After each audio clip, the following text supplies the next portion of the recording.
And welcome back, WXCO Morning Report, part of Mornings with Pat Kreitlow here on 98.9 WXCO, online at WXCO.FM, mobile devices and Alexa by searching WXCO, and on the Civic Media app.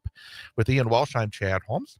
We are just over a week away from the start of a new high school sports season, and again, we will be providing you with extensive play-by-play coverage of high school athletics here on 98.9 WXCO. However, I want to spend a few moments again emphasizing the need for advertiser support. And I know folks, oh, no, you don't want to hear about that. Well, unfortunately, we do have to talk about it because we cannot continue to do this without the support of our sponsors.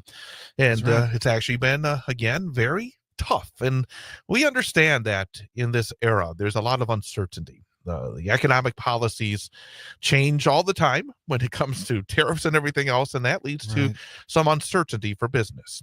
However, the proposals that we have for your sponsorship of high school sports, I think, are very, very reasonable in terms of what we provide with our coverage of the area high schools. And in fact, we're talking about adding a little bit more here in the fall with the help of some folks involved in one of our area schools. So I can't really go into it at this point until it becomes official, because we can't do it without the support of some terrific advertisers. But I would just like to encourage you to reach out to myself or to our salesperson, Aaliyah, and we can get you the information you need to make a decision. Again, that's what we're looking for, just to be able to put this out in front of you and to let you make the decision on whether or not it is worthy of your investment and worthy of your supports. And we truly believe it would be, in terms of the type of coverage that we provide, and also I think the importance of what we provide in terms of high school play-by-play. So again, the high school football season gets underway next week. We're 9 days away from the kickoff, but we are still desperately searching for more support from advertisers, and we cannot continue to do it unless we get the support of our advertisers. And we would just really appreciate the few moments for you to take a look at what we have to offer. So again, please reach out to myself. You can send me a note on all my social media. I'm all over the place, whether it's Facebook or Instagram or X or Blue Sky or Threads. I'm pretty much everywhere. But also you can go to our 98.9 WXCO Facebook page or to our website. There's a link to send us an email there, or you can just directly send it to me, chad.holmes@civicmedia.us. Again, that's chad.holmes@civicmedia.us, and we would just love to talk to you and make our pitch to say that, hey, this is well worth your time and investment, and really does a lot in terms of supporting the area schools and the area student athletes as we bring you coverage of high school sports starting again next week. Last night, the Brewers win 7-1 over the Pittsburgh Pirates. 10 wins in a row for Milwaukee. 10 in a row. Yay, Brewers. They are 74-44 on the season. Just amazing stuff. Really, really amazing stuff. So no one expected this. Nope, nobody did. Bryce Terang had a home run. Christian Yelich had a home run as well. Brewers and the Pirates again this evening at American Family Field. The news not so good for the Wausau Woodchucks. Mentioned they had won 20 games in a row at Athletic Park, and not lost at Athletic Park since June 28th.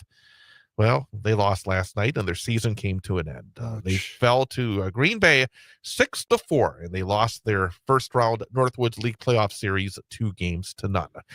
Woodchucks had a 4-1 lead, but saw Green Bay rally with 5 runs in the final 2 innings to earn the W. Still a very good season for the Woodchucks. They finished things off with a record of 46 wins and 25 losses. Well, still something to be proud of. Woodchucks. It's unfortunate about the loss, though, but you played a good season this year. Yes, they did. So, again, the boys of summer wrap up for another campaign. That's right.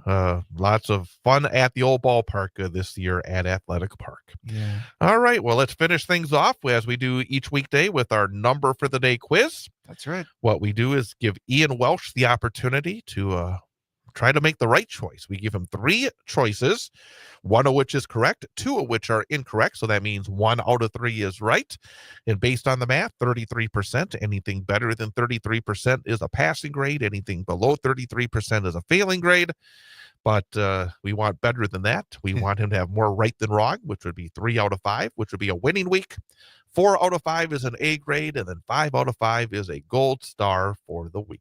That's right. He is 0 for 1 so far this week after I got to get back on the winning track. After a very good 4 for 5 a week ago. All right.